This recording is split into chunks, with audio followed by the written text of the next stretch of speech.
자, 오늘 말씀은 누가 세상을 다스리는가 하는 제목으로 은혜를 나누겠습니다. 이사야서 41장 1절에서 4절입니다. 섬들아 내 앞에 잠잠하라. 민족들아 힘을 새롭게 하라. 가까이 나아오라. 그리고 말하라. 우리가 서로 재판자리에 가까이 나아가자. 누가 동방에서 사람을 깨워 공의로 그를 불러 자기 발 앞에 이르게 하였느냐.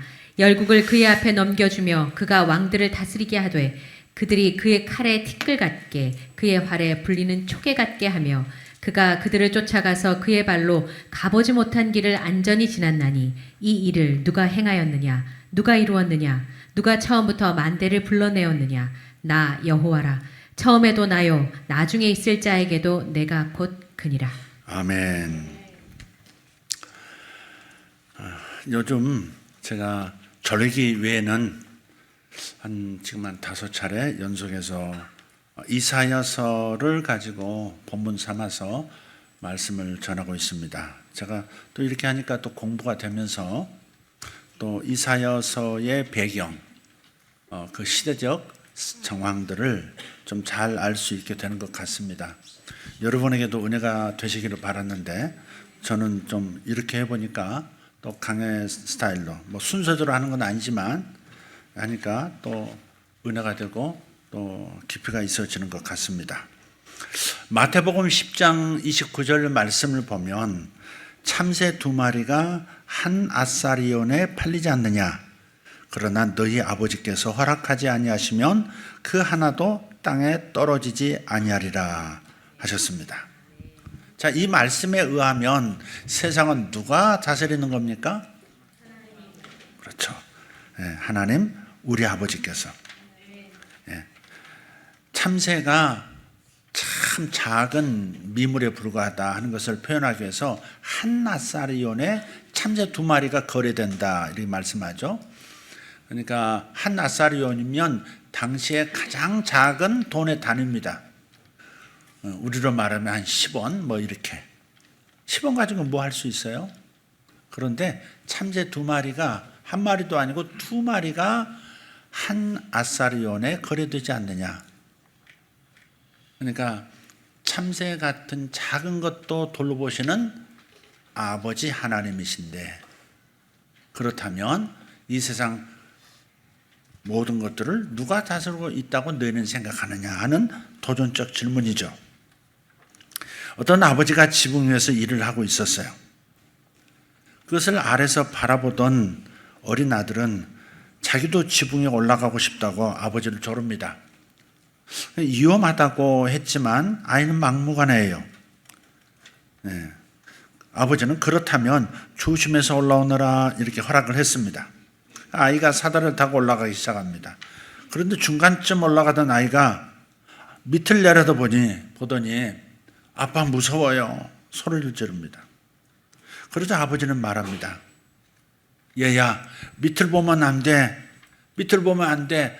아빠를 바라봐야지. 아빠만 바라봐야지. 사다리는 내가 꼭 붙들고 있으니까 걱정하지 말고 나만 쳐다봐. 아이는 무서웠지만 위에 있는 아버지만 보면서 발을 다시 옮깁니다. 아이가 한 칸씩 올라갈 때마다 아버지는 그렇지, 그렇지 하면서 아이를 격려합니다. 마침내 아이는 아버지의 손을 잡았고 아버지는 그 힘센 손으로 아이를 붙잡아서 끌어올렸습니다. 아이가 지붕에 올라가려면 오직 위에 있는 아버지만 바라보아야 합니다. 다른 것을 보면 무서워지죠. 영적으로도 그렇습니다. 나를 바라보고 세상을 바라보고 사건을 바라보면 무서워집니다. 그래서 주님만을 바라보아야 합니다. 주님만을 바라보면서 믿음으로 한 걸음씩 올라가야 할 줄 믿습니다. 오늘 본문이 있는 이사야서 41장 전체는요, 세상을 다스리는 분에 대한 말씀입니다. 세상을 다스리는 분. 이 주제는 다시 셋으로 나눌 수가 있는데, 첫째는 누가 세상을 다스리는가? 둘째는 어떻게 세상을 다스리는가? 셋째는 하나님이 참신이라는 것을 어떻게 증명할 수 있는가? 입니다. 자, 첫째로 누가 세상을 다스리고 있습니까? 1절을 읽겠습니다. 섬들아 내 앞에 잠잠하라. 민족들아 힘을 새롭게 하라. 가까이 나아오라. 그리고 말하라. 우리가 서로 재판자리에 가까이 나아가자. 여호와라 하시는 하나님께서 지금 온 세상을 향해서 외치고 계십니다. 모든 나라와 민족들아 힘을 너희가 모아봐라. 배에 힘을 주고 가까이 나오라. 우리가 재판자리에 나가서 누가 진짜 신인지 한번 따져보자. 그렇게 말씀하시고 있는 장면입니다. 동방에서 사람을 일으키고 2절을 보면 동방에서 사람을 일으키고 그 앞에서 모든 나라가 무릎을 꿇게 할 사람이 누구인가 라고 묻고 계시는데 이사야서 45장 1절에 고레스라는 이름이 등장해요. 여호와께서 그의 기름 부음을 받은 고레스에게 이같이 말씀하시되 내가 그의 오른손을 붙들고 그 앞에 열국을 항복하게 하며 내가 왕들의 허리를 풀어 그 앞에 문들을 열고 성문들이 닫히지 못하게 하리라. 아멘.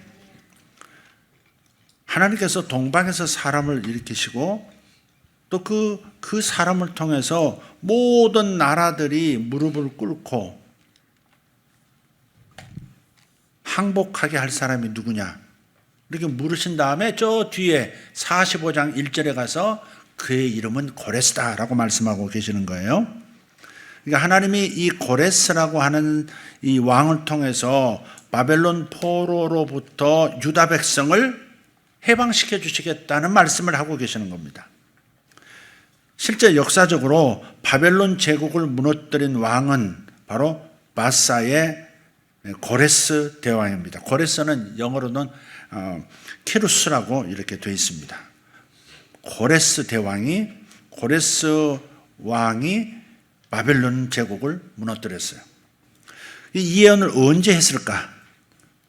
지금 이 이사야가 활동한 이 시대는 지금 아수르 제국이 다스리는 시대입니다. 아직 바벨론은 크게 성장하지 못했던 시기예요. 유다를 멸망시켰던 나라는 바벨론 제국이거든요. 그런데 그 바벨론 제국이 제국으로서 아직 자라지도 않았던 신생 국가였어요. 현재는 바벨론 제국보다 앞서 있었던 아수르 제국이 고대 근동을 통치하고 있던 시대입니다. 앞으로는 바벨론이 세계 최강의 제국이 될 것이고 그 바벨론에 의해서 유다가 망하고 백성들이 바벨론의 포로로 끌려갈 것이고 그 후에 바벨론이 다시 페르시아 고레스 왕이 통치하는 이 마사에게 멸망할 것이고 그 페르시아의 고레스에 의해서 유다 백성이 해방될 것이다 라고 하는 예언입니다. 그러니까 눈치채야죠. 고레스는 아직 세상에 태어나지도 않은 인물입니다. 그런데 이사야의 입을 통해서 하나님께서 예언하시는 거예요. 이스라엘 백성을 해방시킬, 바벨론을 무너뜨리고 이스라엘을 해방시킬 왕이 있는데 그게 고레스다라고 예언하시는, 이름까지 예언하신 거예요.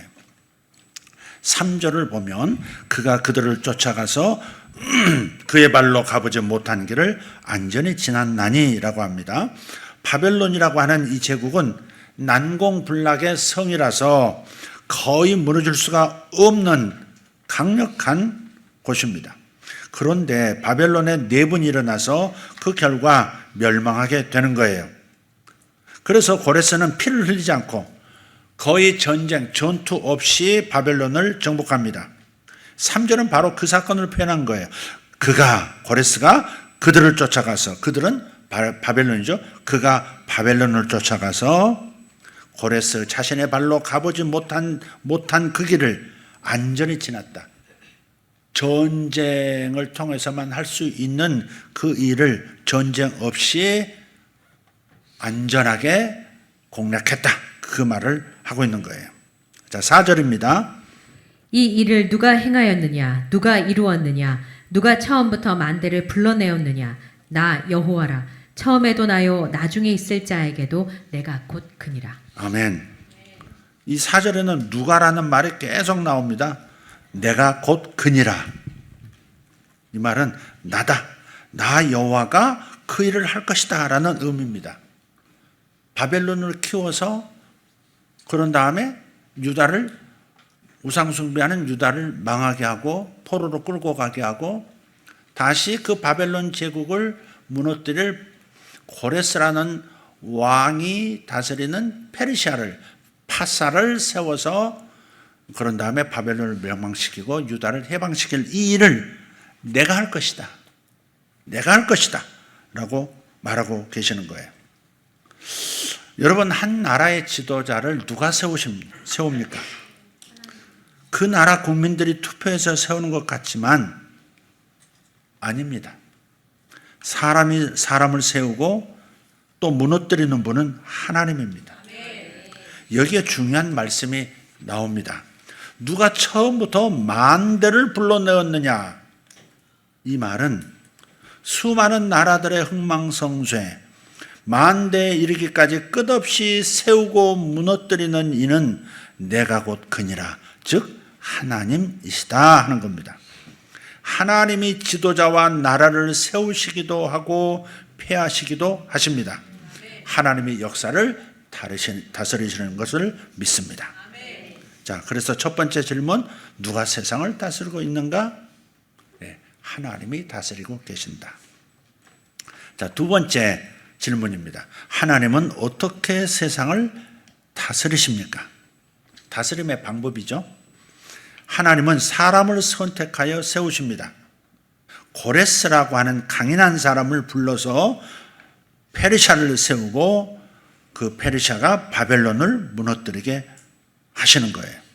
그러니까 겉으로 보면 고레스가 역사의 주인공처럼 보입니다. 그러나 그는 하나님께서 세우신 도구일 뿐이다 하는 겁니다. 고레스가 페르시아를 세워서 바벨론을 무너뜨린 것처럼, 그래서 역사의 주인공처럼 보이지만 그 고레스 역시 하나님께서 세우신 하나님의 손의 도구일 뿐이다 하는 겁니다. 하나님께서 필요한 사람을 일으켜서 사용하시는 거예요. 출애굽을 시키려고 모세를 부르시고, 가나안 정복을 위해서 여호수아를 부르시고, 이스라엘을 만들기 위해서 다윗 왕을 일으키시고, 이것이 일반 역사 속에서 일어나는 일입니다. 그래서 히스토리, 역사는 his story, 그분의 역사라고 하지 않습니까? 그분의 일이라고, 그분의 이야기라고. 영웅 호걸들이 많지만 그들을 세운 이가 누구냐? 그리고 그들을 역사의 무대 뒤로 돌아가게 하는 이가 누구냐? 바로 그분이시다. 하나님께서는 택하여 세운 사람들을 통해서 어떤 일을 하십니까? 세상을 심판하시고 동시에 하나님의 백성을 구원하십니다. 바벨론을 무너뜨림으로써 당신의 백성, 유다 백성을 해방시켜 주시듯이 세상을 심판하시고 동시에 하나님은 당신의 백성을 구원하시는 거예요. 그 중에서도 역사의 핵심은 항상 하나님 백성의 구원입니다. 8절에서 9절을 보면 하나님은 이스라엘을 택하고 사랑했다라고 말씀하십니다. 그런데 그들은 포로가 돼서 끌려가요. 하나님께 사랑받는 그들이 포로가 됐고 끌려갑니다. 여기서 질문할 수 있어요. 아니, 하나님이 유다를 택하셨고 그리고 그들을 사랑하신다면 포로로 끌려가지 않게 해 주실 것이지 왜 포로가 되게 하시고 또 그들을 구원할 사람을 보내시는 것인가? 이유는 우리 알고 있죠. 이스라엘 백성은 하나님을 버리고 우상을 섬겼습니다. 세상으로 마음을 채운 거예요. 그러므로 우상의 나라인 바벨론에 가서 세상을 한번 똑바로 너 경험하고 돌아와서 하나님을 잘 섬겨라. 이렇게 하시는 거예요. 너 우상이 그렇게 좋아? 그럼 우상을 제대로 한번 겪어봐. 그렇게 저 나라가 좋아? 한번 가서 살아. 이렇게 말하듯이. 저 위쪽이 그렇게 좋아? 가서 살아 그럼. 그렇게 말하듯이 하나님도 지금 그러시는 거예요. 우상 나라, 우상 천지인 그 바벨론으로 가서 그 우상의 세상 속에서 한번 더 똑똑히 경험하고 그런 다음에 돌아와서 나를 다시 한번 제대로 섬겨봐. 그렇게 하고 계시는 거예요. 세상 나라를 잃고 가장 큰 고통을 겪더라도 더욱 중요한 영원한 하나님 나라를 잃어버리지 않게 하시려는 하나님의 역사인 거예요. 이것을 다른 말로 바꾸면 축복이 먼저가 아니고 회복이 먼저라는 말입니다. 회복이 이루어지면 축복은 따라오는 것입니다. 이것이 영적인 법칙이에요. 항상 우리는 축복하지만 회복이 먼저인 겁니다. 문제가 생기면 어떻게 내가 하나님과 관계에서 회복이 있어야 할 것인가를 찾아내시고 거기에 집중하셔야 되는 겁니다. 그건 축복은 그림자처럼 따라오는 것인 줄 믿습니다. 하나님과의 관계도 그런 거예요. 사람들은 내가 원하는 축복, 내가 바라는 것이 이루어지기만 원하지 관계의 회복을 원하지를 않습니다. 그러나 하나님께서 보실 때 중요한 것은 하나님과의 관계 회복이에요. 다시 말씀드리지만 축복은 회복이 이루어지면 그저 따라오는 것입니다. 그러므로 회복이 먼저고 축복이 나중이다. 항상 이 공식을 마음에 담고 계셔야 합니다. 이사야서 41장 17절 18절을 보겠습니다. 가련하고 가난한 자가 물을 구하되 물이 없어서 갈증으로 그들의 혀가 마를 때에 나 여호와가 그들에게 응답하겠고 나 이스라엘의 하나님이 그들을 버리지 아니할 것이라. 내가 헐벗은 산에 강을 내며 골짜기 가운데 샘이 나게 하며 광야가 못이 되게 하며 마른 땅이 샘 근원이 되게 할 것이며. 아멘. 이스라엘 백성은 나라를 잃었어요. 그리고 이방 땅에 포로로 끌려가서 헐벗고 굶주리고 채찍을 맞았습니다. 얼마나 목이 말랐던지 입이 말라서 혀가 입천장에 붙을 때 그런 엄청난 고통 속에서 곧 정신을 차리고 회개합니다. 그때 하나님께서 응답하시고 다시 소생하는 은혜를 부어주겠다. 그 말씀입니다. 그런데 사람이 하나님께 돌아오는 것은 쉬운 일이 아닙니다. 이래서는 안 된다는 것을 알면서도 거기서 돌이키는 것이 그냥 되지를 않습니다. 참 이상한 일입니다. 그런데 이구동성으로 인정하는 것, 내가 고통스럽고 아프면 고치는 겁니다. 마찬가지로 고난을 통해서 인간은 비로소 우상을 버리고 하나님을 새롭게 만나게 되는 거예요. 바벨론 포로 생활은 영원한 구원을 위한 잠깐의 심판에 불과한 것입니다. 그러니까 이 사건은 그들을 치료하기 위한 수술이었던 거예요.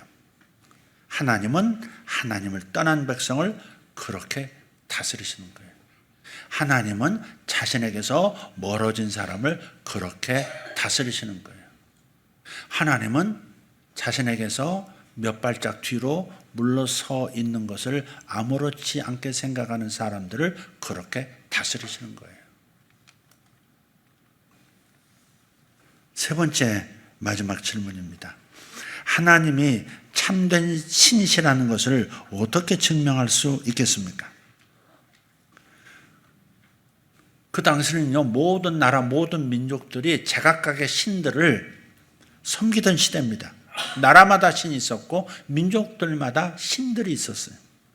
어느 나라의 신이 강하고 어느 나라의 신이 진짜인가에 대한 판단의 근거는 결국 그 신을 섬기는 나라의 형편입니다. 저 나라 형편을 보니까 저 신이 참신이네 하는 거죠. 유다는 지금 바벨론의 포로가 됐고요. 유다의 신이 바로 여호와 하나님이시죠. 근데 그들을 정복한 나라가 바벨론입니다. 그래서 사람들은 고대 군동의 모든 나라들은 바벨론의 신이 진짜 신이라고 생각했었겠죠. 이 문제를 놓고 하나님께서는 자신과 다른 신을 비교하면서 특히 바벨론의 신들과 비교하면서 하나님 당신 자신이 참된 신이라고 설명하시는 거예요. 이사야 41장은 하나님께서 직접 말씀하시는 하나님의 존재 증명입니다. 그래서 아주 중요한 본문인 거예요. 실제로 이런 말을 대놓고 하는 분들이 주변에 많습니다. 나도 신앙을 가졌으면 좋겠다는 생각을 지금 하고 있어요. 그런데 세상에 종교가 얼마나 많습니까? 그 중에서 어떤 종교를 선택해야 할지 고민 중입니다. 그런데 당신이 섬기는 하나님이 참된 신이라는 증거를 말해주면 저 잔소리 않고 믿겠습니다. 그러니까 하나님만이 참된 신이시라는 것을 증거를 대보라, 이 말을 듣게 되는 경우에 어떤 말을 우리가 해야 될까요? 다음의 본문을 사용하시면 좋겠습니다. 21절에서 24절은 하나님께서 우상들에게 하시는 말씀이에요. 나 여호와가 말하노니 너희 우상들은 소송하라. 야곱의 왕이 말하노니 너희는 확실한 증거를 보이라. 장차 당할 일을 우리에게 진술하라. 또 이전 일이 어떠한 것도 알게 하라. 우리가 마음에 두고 그 결말을 알아버리라. 혹 앞으로 올 일을 듣게 하며 뒤에 올 일을 알게 하라. 그리하면 너희가 신들인 줄 우리가 알리라. 또 복을 내리든지 재난을 내리든지 하라. 우리가 함께 보고 놀라리라. 보라, 너희는 아무것도 아니며 너희 일은 허망하며 너희를 택한 자는 가증하니라. 아멘. 이런 거예요. 너희가 신이라면 나에게 확실한 증거를 보여라, 이렇게 하시는데 21절에 참신과 우상의 차이를 구별하는 확실한 증거가 여기 있는 겁니다. 22절, 장차 당할 일을 우리에게 진술하라. 장차 당할 일을 우리에게 진술하라, 이렇게 말씀하시는데, 이게 장차 당할 일은 예언을 말하는 거예요. 장차 이런 일이 있을 것이다 라고 하는 예언을 말하는 거예요. 앞으로 이런 일이 있을 것이라고 한번 말해봐. 또 22절 보면, 그리고 23절을 보면 앞으로 올 일을 듣게 하며 뒤에 올 일을 알게 하라, 이렇게 하시는데, 이 앞으로 올 일, 다시 말해서 뒤에 올 일은 역사입니다. 역사. 앞으로 어떤 일이 있을 것인지 먼저 예언을 하고 그 뒤에 그 예언이 어떻게 성취되었는지 역사를 통해서 증명해 보아라. 너희가 그렇게 할 수 있다면 내가 너희를 신이라고 인정해 주마 라고 하는 의미입니다. 그런데 하나님께서는 이렇게 말씀하시는 거죠. 그런데 니들 못하지? 그러니까 너희는 사실 허망한 우상행개야. 이름만 신이지 헛것들이야. 그러나 나는 그 일을 한다. 그러니 내가 무엇을 예언했고 그것이 어떻게 이루어졌는지 확인해 보아라. 그러면 누가 진짜 신인지 알게 될 것이다 라고 24절에서 말씀하고 있는 거예요. 그래서 예언과 역사를 참신이라는 것을 증명하는 방법은 두 가지입니다. 예언과 역사입니다. 예언과 역사가 왜 중요합니까? 예를 들어 보겠습니다. 제가 어떤 청년에게 예언을 했습니다. 제가 그 청년을 잘 알지 못합니다. 그 청년도 원래는 저를 잘 모릅니다. 낯선 관계입니다. 그런데 예언을 할 때 이렇게 예언합니다. 당신은 언젠가 결혼할 것입니다. 이상 끝. 세월이 흐른 뒤에 이 청년이 결혼을 하게 되었다면 제가 해준 예언이 맞았다고 감격해야 할까요? 아니죠. 제가 한 말은 얼마든지 이루어질 수 있는 그런 말을 한 거예요. 일반적인 말을 한 거예요. 50대 50 뭐 그렇게 볼 수도 있습니다. 반면에 제가 이렇게 예언합니다. 당신은 7년이 지난 다음 몇 년 몇 월 며칠에 호주 브리스번에서 결혼하게 될 겁니다. 당신의 아내는 미국인이고 주례는 호주 총리가 할 것입니다.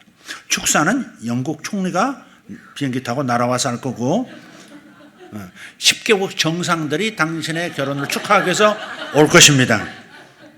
그런데 마침 그날 이탈리아에서 진도 7에 강진이 일어날 것입니다 라고 말했다고 합시다. 전혀 가능성이 없는, 생각해 보지도 않은 결혼식이었는데 그날이 다가와 가면서 점점 징조가 이루어지기 시작하고 정말 그날이 되어서 예언받은 그대로 결혼하게 되는, 그리고 이탈리아의 진도 7의 지진 상황이 벌어졌습니다. 그렇다면 이건 깜짝 놀랄 수밖에 없죠. 이건 예언이 맞습니다. 막연하게 예언하고 막연하게 맞는 것은 의미가 없습니다.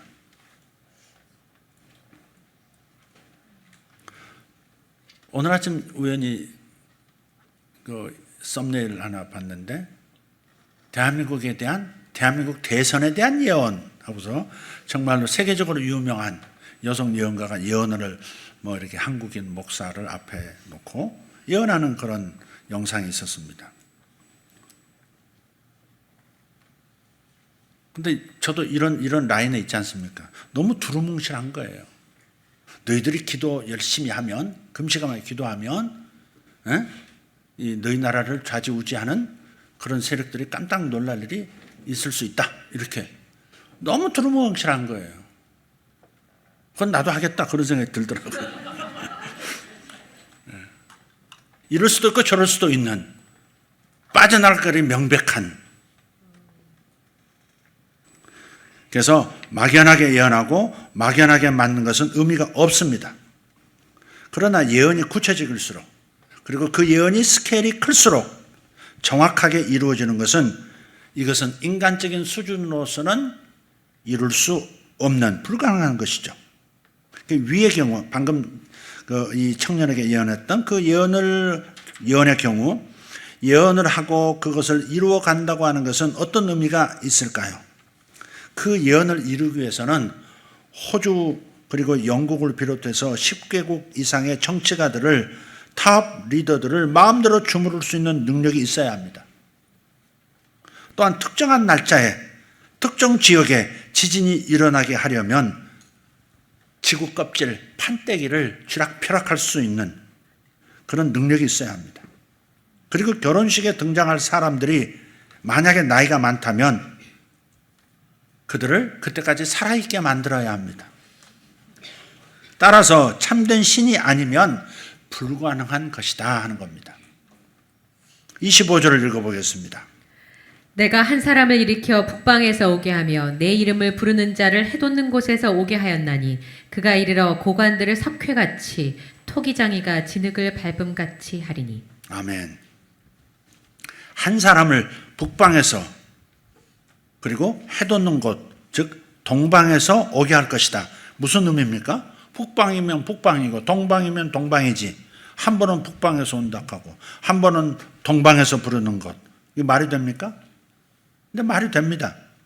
실제로 이 페르시아는 파사는 바벨론의 동북 쪽에 있었어요. 그걸 이렇게 표현한 겁니다. 북쪽 또 동쪽, 동북 쪽에 있는 제국이었어요. 그리고 정말 유다 민족이 바벨론 포로에서 돌아올 것이라고 누가 생각을 했겠습니까? 아무도 몰랐습니다. 그런 말을 하는 사람도 없었고 했더라도 듣지도 않았을 겁니다.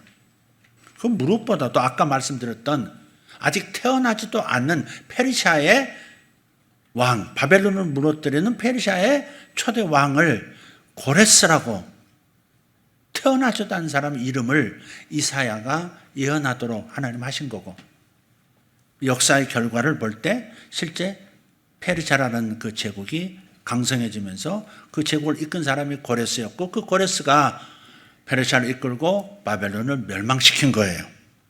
그래서 유다가 포로로부터 돌아오게 되는 거예요. 시온에게 그들이 포로에서 돌아오는 것을 보리라 이렇게 말씀했어요. 성경을 읽다 보면 시온이 많이 나와요. 어느 집 딸 이름이기도 한데 시온은 예루살렘의 별명입니다. 시온 그러면 예루살렘을 가리킨다 그렇게 생각하시면 됩니다. 그래서 이렇게 기쁜 소식을 듣게 될 것이라고 27절에 말씀합니다. 내가 비로소 시온에게 너희는 이제 그들을 보라 하였노라. 내가 기쁜 소식을 전할 자를 예루살렘에 주리라. 아멘. 그 앞에는 시온이라고 그랬다가 두 번째 문장에서는 예루살렘 그러죠. 시온은 예루살렘의 별명이다 생각하시면 되겠어요. 그래서 하나님은 조롱 섞인 우상을 향한 질문과 결론을 28절, 29절에서 하십니다. 내가 본즉 한 사람도 없으며 내가 물어도 그들 가운데 한 말도 대답할 조언자가 없도다. 보라 그들은 다 헛되며 그들 행사는 허무하며 그들이 부어 만든 우상들은 바람이요 공허한 것뿐이라. 아멘. 그래서 예언과 역사는 중요한 것입니다. 성경을 잘 보면 예언과 역사로 이루어져 있습니다. 무엇과 무엇으로 이루어져 있다고요? 예언과 역사. 네, 그렇습니다. 어떤 예언이 어떻게 역사 속에서 이루어졌는가를 대조해 보면 놀랄 수밖에 없습니다. 물론 하나님의 예언 중에는 아직 이루어지지 않은 것들도 있습니다. 그러나 하나님의 말씀은 반드시 이루어지는 것이기 때문에 앞으로 있을 일들에 대해서 예언하신 모든 말씀도 결국 다 이루어질 줄 믿습니다. 그래서 우리는 그 말씀을 믿고 나가는 거예요. 그래서 우리는 성경을 사랑하는 것이고 예언과 역사로 이루어진 이 말씀을 끊임없이 읽음으로써 하나님의 살아계심과 하나님이 참신되심과 하나님이 세상을 다스리심과 하나님께서 세상을 사람을 세우시고 나라를 세우시고 무너뜨리기도 하시는 이런 방식으로 세상을 다스리고 계신다라는 사실을 발견하셔야 합니다. 지금도 하나님은 세상을 다스리시고 사람을 세우시고 그를 통해서 심판과 구원을 이루어 가시는 줄 믿습니다. 하나님 외에 다른 신 없습니다. 그렇다면 이것을 알고 있는 우리는 어떤 마음으로 살아가야 할까요? 이거 오늘의 결론이 되겠습니다. 이사야서 41장 10절입니다. 두려워하지 말라. 내가 너와 함께 함이라. 놀라지 말라. 나는 내 하나님이 됨이라. 내가 너를 굳세게 하리라. 참으로 너를 도와주리라. 참으로 나의 의로운 오른손으로 너를 붙들리라. 아멘. 유명한 말씀이죠. 네, 우리 함께 다시 한번 선포합시다. 두려워하지 말라. 내가 너와 함께 함이라. 놀라지 말라. 나는 내 하나님이 됨이라. 내가 너를 굳세게 하리라. 참으로 너를 도와주리라. 참으로 나의 의로운 오른손으로 너를 붙들리라. 아멘. 어니 젤린스키라고 하는 학자가 있습니다. 저 우크라의 졸린시키 그 사람 말고 어니 젤린스키입니다. 이 두려움에 관한 책을 한 권 썼는데요. 제목이 아주 재밌습니다. 제목이 뭐냐? 모르고 사는 즐거움입니다. 모르고 사는 즐거움. 요즘 사람들이 왜 그렇게 걱정이 많은가? 너무 많이 알아서, 아니 괜히 어설프게 많이 알아서 그렇습니다. 정말 중요한 것은 모르면서 사소하고 잡다한 것을 너무 많이 알아서 문제라는 주장입니다. 모르고 사는 즐거움입니다. 여러분, 세상을 다 몰라도 됩니다. 하나님께서 세상을 다스리신다는 것, 그리고 그분이 나를 사랑하시고 흔들리는 세상 속에서도 내 손을 굳게 잡고 끝까지 책임지신다는 것을 확실히 알면 됩니다. 오늘 성가대 찬양 제목이 뭔지 기억하십니까? 주여 내 손을 놓지 마소서. 제가 오늘 설교를 이 설교를 준비하면서 찬양 제목을 어젯밤에 이제 보내주셨어요. 성가대장님이. 보니까 제목을 보니까 설교 제목으로 해도 되겠더라고요. 누가 세상을 다스리는가 빼고 주여 내 손을 놓지 마소서 이렇게 해도 되겠더라고요. 그래서 결론이 이겁니다. 흔들리는 이 세상 속에서 나를 사랑하시는 그분께서 내 손을 굳게 붙잡아 주시고 끝까지 책임지신다는 거, 이거 확실히 믿으면 되는 겁니다. 세상을 다 몰라도 됩니다. 이것을 알고 오늘도 두려워하지 말고 놀라지 말고 하나님께서 나를 붙들고 계심을 굳게 믿고 살아가시기를 축원합니다. 축원합니다. 주님이 당신을 붙들고 계십니다. 주님이 당신을 붙들고 계십니다. 하나님이 당신을 놓지 않으실 거예요. 할렐루야. 기도하겠습니다. 세상을 다스리시는 아버지 하나님, 어떤 사람이나 국가도 어떤 이데올로기가 세상을 다스리지 않고 결국 하나님께서 세상을 다스리신다는 이 말씀이 얼마나 위로가 되는지 모릅니다. 하나님의 사랑과 그 크신 능력으로 이 세상을 다스리사 심판과 구원이 올바로 시행되게 하시옵소서. 오늘도 목말라 헐떡이는 우리에게 은혜의 생수를 마시게 하시고 마른 땅에서 생수가 솟아나게 하실 줄 믿습니다. 우리가 세상을 다 알지 못하지만 하나님께서 나를 사랑하시고 책임져 주실 것을 확실히 알고 믿고 그래서 담대히 살아가게 하여 주시옵소서. 우리의 손을 꼭 붙잡아 붙들어 주시는 아버지 하나님의 사랑을 감사드리며 우리 주 예수 그리스도 이름으로 기도하옵나이다. 아멘.